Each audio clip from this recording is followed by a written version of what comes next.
بسم اللہ الرحمن الرحیم۔ الصلاۃ والسلام علیک یا سیدی یا رسول اللہ وعلی آلک واصحابک یا سیدی یا حبیب اللہ۔ آج کی گفتگو میں ہم آپ کے سامنے یہ بات رکھیں گے کہ کوئی ایسی صورت ہے جس میں ہم اپنے والد کا حق ادا کر سکیں۔ کیا دنیا میں کوئی ایسی صورت بھی ہے یا ایسا عمل بھی ہے جس عمل کو کرنے سے کوئی شخص اپنے والد کا حق ادا کر سکے؟ تو حضرت ابو ہریرہ رضی اللہ تعالی عنہ سے روایت ہے، فرماتے ہیں رسول کریم علیہ الصلوۃ والتسلیم نے ارشاد فرمایا، کوئی شخص اپنے والد کا حق ادا نہیں کر سکتا۔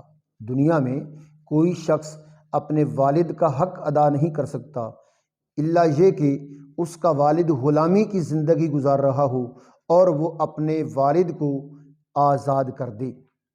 فرمایا کوئی شخص اپنے والد کا حق ادا نہیں کر سکتا الا یہ کہ اس کا والد غلام ہو، یعنی والد کو غلامی کی زندگی میں دیکھے پائے اور اس کو آزاد کر دے۔ تو یہ ایک صورت ہے جس میں والد کا کچھ حق ادا ہو پائے گا۔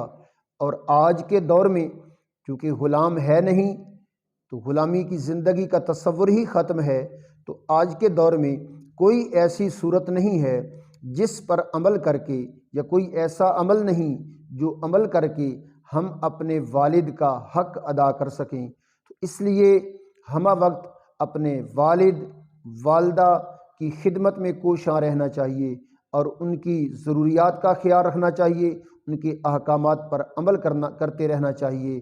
یہی ہمارے ذمہ لازم ہے، یہ ہمارے فرائض میں شامل ہے کہ ہم اپنے والدین کا کہا مانیں، ان کی خدمت میں پیش رہیں، ان کے ضروریات کا خیال رکھیں اور ان کے دوستوں کو دوست سمجھیں اور ان کے مخالفوں کو مخالف سمجھیں، جس سے والدین بات کر کے راضی ہوں، ہم بھی انہی سے تعلقات استوار کریں۔ یہی ایک کام ہے جس سے ہم اپنے والدین کی خوشنودی حاصل کر سکتے ہیں۔ جب والدین کی خوشنودی حاصل ہوگی تو یقیناً اللہ رب العزت کی خوشنودی حاصل ہوگی۔ وآخر دعوانا ان الحمد للہ رب العالمین۔